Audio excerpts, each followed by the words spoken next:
Hello everyone, welcome to our channel visual institute. अगर आपने इस चैनल को अब तक सब्सक्राइब नहीं कर रखा है तो इसको आप सब्सक्राइब कीजिए। अगर आपको ये वीडियो पसंद आता है तो इसे लाइक और अपने दोस्तों के बीच शेयर करना मत भूलिए। तो शुरू करते हैं हमारी क्लास 12th का lecture number 21, chapter 3 matrices part 3।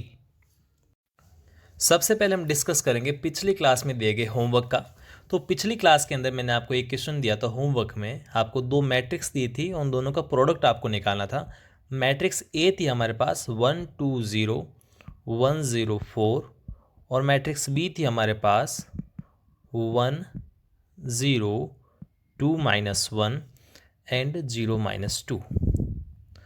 एक तो हमें निकालना था ए बी और एक हमें निकालना था बी ए। तो सबसे पहले बात करते हैं ए बी की। तो ए बी हम कैसे निकालेंगे? ए बी पहले चेक करते हैं ए बी एग्जिस्ट करता है कि नहीं करता है।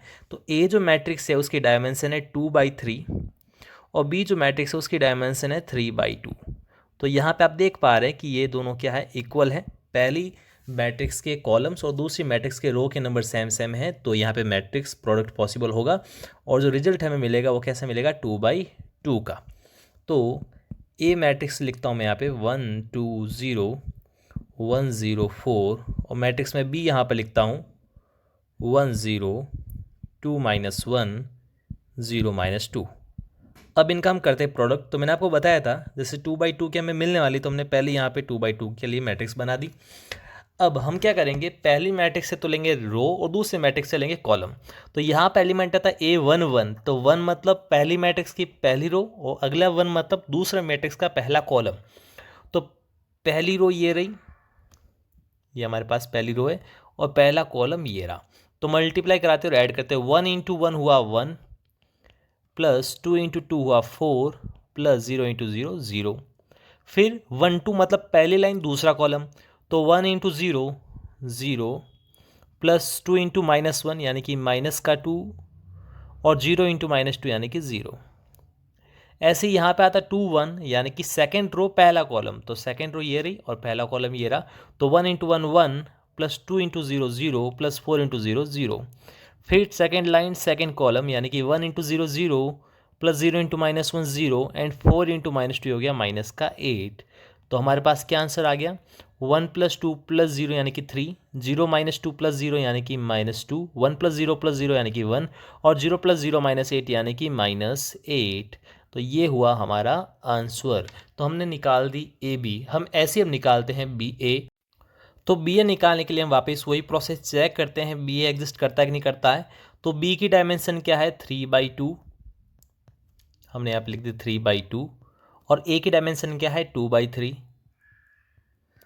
तो 2 और 2 मैच कर रहा है यानी कि एग्जिस्ट करेगा और जो रिमेनिंग मैट्रिक्स है हमारे पास रिजल्ट मैट्रिक्स वो कैसे मिलेगी, 3/3 की। तो यहाँ पे बी लिखता हूँ मैं 1 0 2 -1 0 -2। ए मैट्रिक्स हमने लिखी यहाँ पर 1 2 0 1 0 4। तो रिजल्टेंट आएगी हमारे पास 3/3 की। तो मैं थोड़ी सी बड़ी मैट्रिक्स बनाता हूँ क्योंकि 3/3 की रिजल्ट मिलने वाली है। तो पहला एलिमेंट 1 1 यानी पहली लाइन पहला कॉलम, पहली लाइन और पहला कॉलम। तो 1 × 1 1 प्लस 0 × 1 यानी कि 0। फिर पहली लाइन दूसरा कॉलम, 1 × 2 2 प्लस 0 × 0 0। फिर पहली लाइन तीसरा कॉलम यानी कि 1 × 0 0 प्लस 0 × 4 = 0। फिर सेकेंड लाइन पहला कॉलम, तो 2 × 1 2 -1 × 1 -1। Second line second column 2 × 2 4 plus -1 × 0 यानी कि 0। Second line third column 2 × 0 0 -1 × 4 -4। फिर थर्ड रो फर्स्ट कॉलम, तो 0 × 1 0 -2 × 1 माइनस का 2। फिर थर्ड लाइन सेकेंड कॉलम, तो 0 × 2 0 -2 × 0 0। फिर थर्ड लाइन थर्ड कॉलम 0 × 0 0 -2 × 4 -8। तो ये हमें क्या मिल गया रिजल्ट, मैं इसको यहाँ पे लिख लेता हूँ, थोड़ी जगह कम है तो उसके अकॉर्डिंग ही यहाँ पे इसको लिखते हैं, हम सेट करके लिख लेते हैं। तो 1 + 0 1 2 + 0 2 0 + 0 0 2 - 1 1 4 + 0 4 0 - 4 -4 0 minus 2 minus 2, 0 plus 0 0, 0 minus 8 minus 8। तो जगह कम है इसलिए इसको थोड़ा सा हमने छोटा लिखा है, लेकिन आपको ये क्वेश्चन समझ में आ गया होगा कि ए बी और बी हमने कैसे निकाला। एक चीज़ आपको और क्लियर हो गई होगी कि ए बी हमें जो मिली वो थी 2/2 की डायमेंशन की, और जो हमें बी ए मिला है वो क्या है, 3/3 डायमेंशन का। यानी कि ए बी और बी ए बराबर हो ऐसा कोई ज़रूरी नहीं, ऑब्वियसली यहाँ पे बराबर नहीं आ रहा है, तो A B equals to B A नहीं होगा, है ना, नॉट इक्वल्स टू है। हो सकता है कभी हो जाए लेकिन हमेशा नहीं होगा, कोई स्पेशल केस बन जाए जहाँ पे ए बी और बी ए दोनों बराबर आ सकता है, पॉसिबिलिटी है, लेकिन यहाँ पे हर बार होना ये ज़रूरी नहीं है। तो आपको एक चीज़ और ध्यान रखनी कि a b is not equals to B a. I hope product आपको क्लियर हो गया होगा। एग्जाम में प्रोडक्ट से क्वेश्चन कंफर्म आता ही आता है, 1 मार्क का है, 2 मार्क का है, 3 मार्क का है, एक क्वेश्चन तो आएगा ही प्रोडक्ट का। ओके स्टूडेंट्स, फिर चलते हैं हम आज के लेक्चर में। आज हम सबसे पहले पढ़ने वाले ट्रांसपोज ऑफ ए मैट्रिक्स, किसी मैट्रिक्स का ट्रांसपोज यानी कि परिवर्त। बहुत सिंपल है, हम क्या करेंगे, ट्रांसपोज निकालने के लिए जो मैट्रिक्स थी हमारे पास उसके रोज को कॉलम में कन्वर्ट कर देंगे और कॉलम को हम किस में कन्वर्ट कर देंगे, रोज में। इसके लिए मैं एक एग्जांपल से आपको समझा लेता हूँ कैसे। मेरे पास एक मैट्रिक्स ए है, मैंने एक मैट्रिक्स ए ली जो कि है 1 2 0 0 -8 3 4 1 7। ये मेरे पास एक मैट्रिक्स है ए। अब मुझे इसका अगर ए ट्रांसपोज निकालना है या ए डैश निकालना है, इसका सिंबल क्या होता है, ट्रांसपोज, या फिर हम इसे डैश इंडिकेट करते हैं। ओके स्टूडेंट, तो ए ट्रांसपोज अगर निकालना है या फिर इसको ए डैश से भी इंडिकेट करते हैं, ए डैश अगर निकालना है तो हम क्या करेंगे कि जो इसकी रोज़ है, यहाँ पे आपको 3 रोज़ दिख रही होगी, ये पहली रो, ये दूसरी रो और ये तीसरी रो, इनको हम कॉलम में कन्वर्ट कर देंगे। मतलब जो पहली रो है वो पहला कॉलम बन जाएगा। तो 1 2 0 जो रो में लिखा होता, अब मैं इसको लिखूंगा कॉलम में 1 2 0।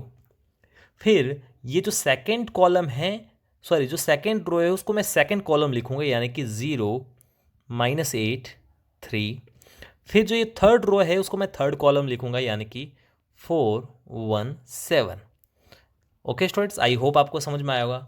या फिर अगर मैं ये जो पहला कॉलम है उसको मैं रो के तौर पे लिखता, 104, देखो 104 दिख रहा होगा आपको। फिर ये सेकेंड कॉलम देखो 2 -8 1, तो यहाँ पे सेकेंड रो 2 -8 1। थर्ड कॉलम 037, यहाँ पे देखो आप 037। यानी कि रोज को आप क्या कर दोगे, कॉलम में ट्रांसपोज कर दोगे, या फिर कॉलम को रोज में ट्रांसपोज कर लोगे, जिसे हम क्या कहते हैं, ट्रांसपोज ऑफ ए मैट्रिक्स। तो बहुत सिंपल सा है, क्या होता है ट्रांसपोज ऑफ मैट्रिक्स, यानी कि रोज को कॉलम में बदल दो और कॉलम को रो में बदल दो, इतना सा इसका सिंपल है। ओके स्टूडेंट्स, फिर अगला हमारा पॉइंट है symmetric and skew symmetric matrix, यानी कि सममित और विषममित, विषम सम्मित, सममित और विषम सम्मित मैट्रिक्स। ये क्या होता है, तो ये क्या होता है कि अगर एक मैट्रिक्स है और आपने उसका ट्रांसपोज निकाला, एक मैट्रिक्स का अगर आपने ट्रांसपोज निकाला और दोनों अगर बराबर आते हैं तो इसे बोलते हैं सिमेट्रिक। क्या बोलते हैं हम इसे, सिमेट्रिक मैट्रिक्स। क्या बोलते हैं, सिमेट्रिक मैट्रिक्स। जो ए है वो क्या है, सिमेट्रिक मैट्रिक्स। और अगर एक मैट्रिक्स जिसका आपने ट्रांसपोज निकाला वो इक्वल ना आके ए ट्रांसपोज के नेगेटिव के इक्वल आ रहा है, तो उसे हम क्या कहते हैं, स्क्यू सिमेट्रिक। क्या कहते हैं, skew symmetric matrix. Okay students, तो बहुत सिंपल सा फंडा है यहाँ पे। सिमेट्रिक मैट्रिक्स यानी कि किसी भी मैट्रिक्स का उसके ट्रांसपोज मैट्रिक्स के इक्वल हो जाना, वो कहलाएगा सिमेट्रिक मैट्रिक्स। और स्क्यू सिमेट्रिक किससे कहेंगे, किसी भी मैट्रिक्स का उसके ट्रांसपोज के नेगेटिव के इक्वल हो जाना कहलाएगा क्या, स्क्यू सिमेट्रिक मैट्रिक्स।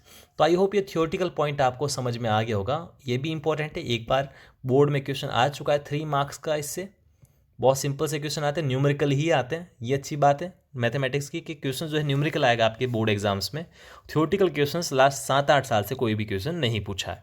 तो न्यूमेरिकल अप्रोच होगी, मतलब आपको कोई क्वेश्चन दिया होगा सिमेट्रिक मैट्रिक्स, इसकी सिमेट्रिक मैट्रिक्स, उसके रिलेटेड आपको कोई न्यूमेरिकल क्वेश्चन आपको दे रखा होगा।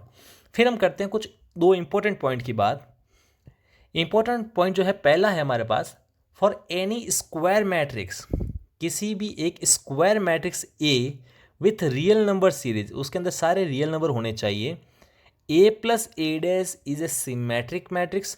अगर आपके पास कोई भी एक स्क्वायर मैट्रिक्स है, कोई भी कैसी भी स्क्वायर मैट्रिक्स, यानी कि 2/2 वाली, 3x3 वाली, 4x4 वाली, लेकिन वो स्क्वायर होनी चाहिए। यानी कि हमारे पास कोई भी एक स्क्वायर मैट्रिक्स ए हो, अगर उस ए में मैं उसका ट्रांसपोज ए डैश या ए टी अगर जोड़ देता हूँ तो मुझे क्या मिलेगी, सिमेट्रिक मैट्रिक्स मिलेगी। इसका मीनिंग क्या हुआ कि जो ए प्लस ए डैश जो है ना वो इक्वल होगा ए प्लस ए डैश के ट्रांसपोज के, ए प्लस ए ट्रांसपोज के होल ट्रांसपोज के, ये क्या होगा, इक्वल होगा। ठीक है। और ए माइनस ए डैश जो है वो स्क्यू सिमेट्रिक होगी, यानी कि जो ए माइनस ए ट्रांसपोज जो आप निकालोगे वो इक्वल होगा ए माइनस ए ट्रांसपोज के ट्रांसपोज और उसके नेगेटिव के। वही चीज़ है जो मैंने आपको पिछले आर्टिकल में बताई, A equal to A transpose है सिमेट्री के लिए, और A equal to minus A transpose किसके लिए, स्क्यू सिमेट्री के लिए। अगर ए मेरे पास ये इस टाइप से क्या रखा हो, अगर ए सिमेट्रिक है तो A equal to A transpose होगा, ए स्क्यू सिमेट्रिक है तो A equal to minus A transpose होगा। तो ये आपको चीज़ ध्यान रखनी है कि अगर कैसी भी स्क्वायर मैट्रिक्स है तो ए प्लस ए डैश क्या होगा, एक सिमेट्रिक मैट्रिक्स, और ए माइनस ए डैश क्या होगा, एक skew symmetric matrix. Okay students, तो आई होप ये चीज़ आपको क्लियर होगी। सेकंड पॉइंट समझने के लिए मैं इसको पहले इरेज कर लेता हूँ। सेकंड पॉइंट है हमारा, any square matrix can be expressed as the sum of a symmetric and a skew symmetric matrix. तो पहला पॉइंट तो ये था कि अगर मेरे पास एक स्क्वायर मैट्रिक्स ए है तो ए प्लस ए डैश क्या होगी, सिमेट्रिक मैट्रिक्स, और ए माइनस ए डैश क्या होगी, स्क्यू सिमेट्रिक। सेकेंड पॉइंट ये कह रहा है कि कोई भी स्क्वायर मैट्रिक्स कैसी होनी चाहिए, square, dimension 2x2, 3x3, 4x4 इस टाइप की होनी चाहिए।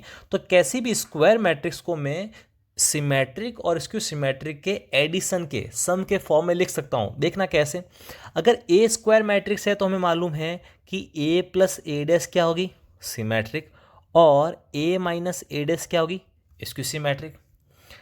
इन दोनों के सम की फॉर्म में लिख सकता हूँ ए को, है ना। लेकिन अगर आप जोड़ते हो तो देखो ए डैश है तो ए डैश कैंसिल हो गया, लेकिन ए प्लस ए कितना मिल गया, 2a मिल गया, लेकिन चाहिए तो ए, तो मैं क्या करता हूँ, इन दोनों के आगे हाफ हाफ लगा लेता हूँ, है ना। अब देखो हाफ ए प्लस हाफ ए हुआ ए, और हाफ ए डैश माइनस हाफ ए डैश हो गया कैंसिल आउट, तो हमें क्या मिल गया, ए। तो ये तरीका हुआ कि किसी भी स्क्वायर मैट्रिक्स को आप किस में, एक सिमेट्रिक और एक स्क्यू सिमेट्रिक मैट्रिक्स में कन्वर्ट कर सकते हो, हम उसको एक्सप्रेस कर सकते हैं। तो आई होप ये लेक्चर आपको समझ में आया होगा।